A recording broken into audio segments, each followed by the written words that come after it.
Well, hello, thank you for joining me today again on the Church History Trail. You're very welcome to the programme. And where we are is we're back in the town of RATHFRILAND, and it's a Saturday evening and it's absolutely beautiful.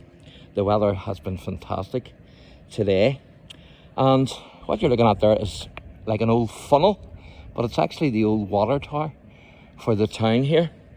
And where the water tower is where the castle is, RATHFRILAND Castle, also known as IVEAGH Castle. And this is Castle Street, which leads up to Castle Hill there.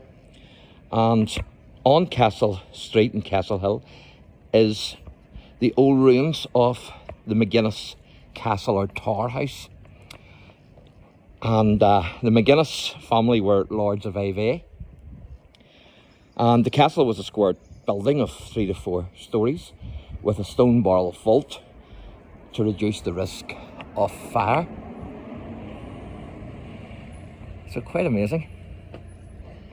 And all that's left really of the castle is the surviving 1611 wall. Now the castle was built by the McGuinness family. As I say, they were overlords of IVEAGH from 1136.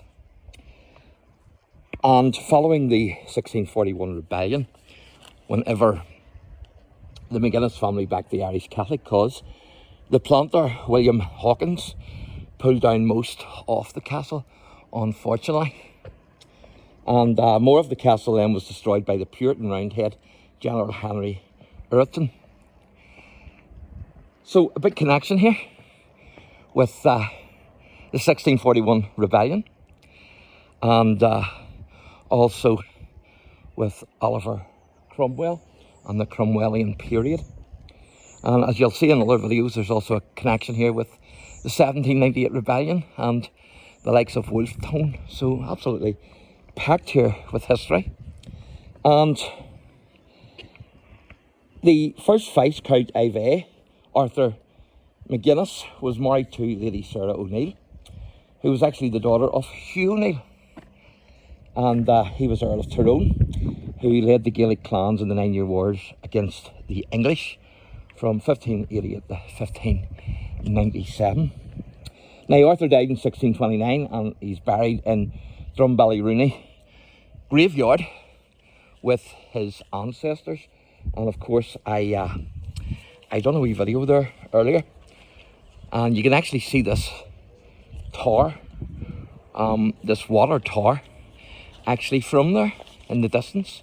So make sure you check that wee video out. So the castle was built, as I say, in 1611, having replaced an earlier structure made of wood. Now the stone was quarried from the hill itself to build this castle, which is absolutely fantastic when you think of it. So this is the outer wall here, and the castle, what's left of it anyway, is just behind it, but it's on private property, unfortunately.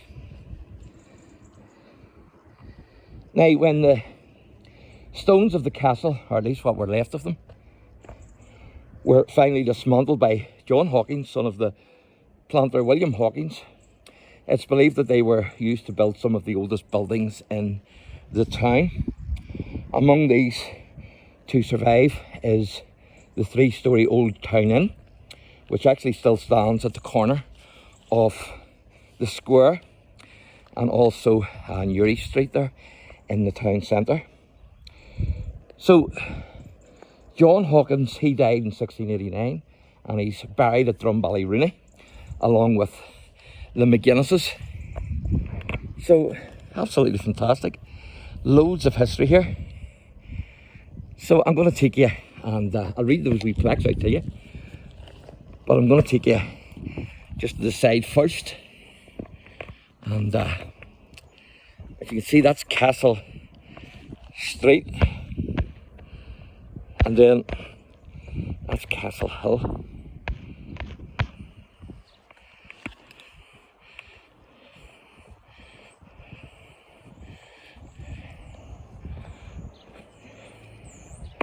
And you can see the mountains in the distance.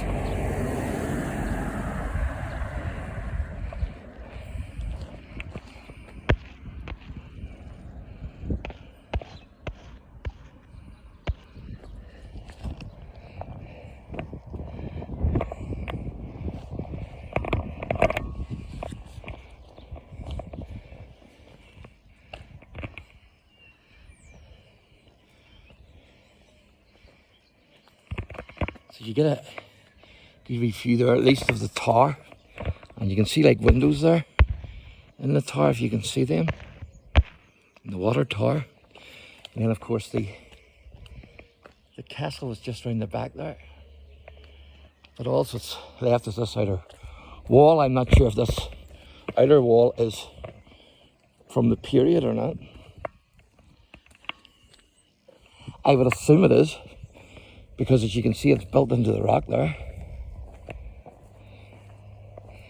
So I'd assume at least some of it is from the period. Isn't that fantastic? Reminds you a wee bit of Carrickfergus Castle, the way it's built on the rock.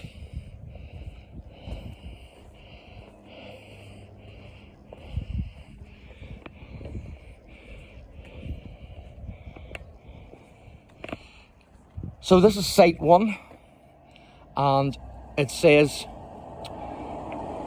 the former home of Andrew George Scott.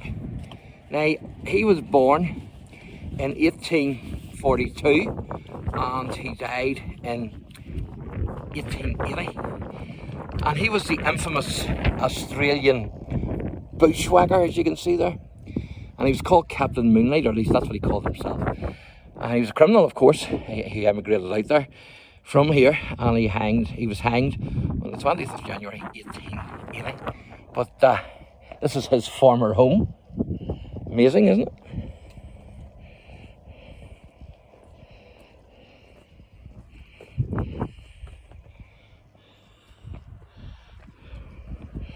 And then, as you can see here, it says Chief McGuinness Stronghold, a tower house built around 1611.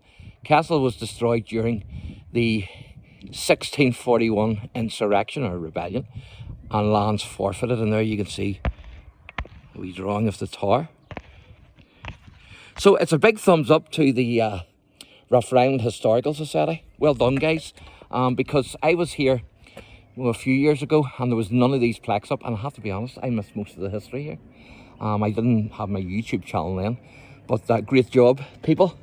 So keep up the good work with that. And you can see a wee opening there. I don't know whether that's well, there's brickwork there. I don't know if it was originally an opening, but it certainly is now. It's like a wee castle slit there. And then there's one here for the water tower. So I'm going to show you it. And it says there, water tower, water supply to RATHFRILAND, 1919, piped water from Altona Taggart, I think that is.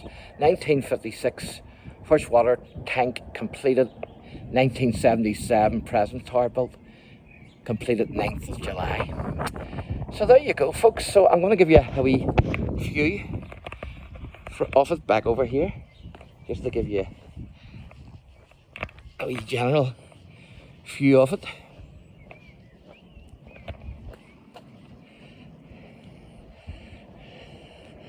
And of course there must have been windows there at one time. So there you go. So that's what's left of RATHFRILAND Castle, or IVEAGH Castle. So thanks for watching, and God bless.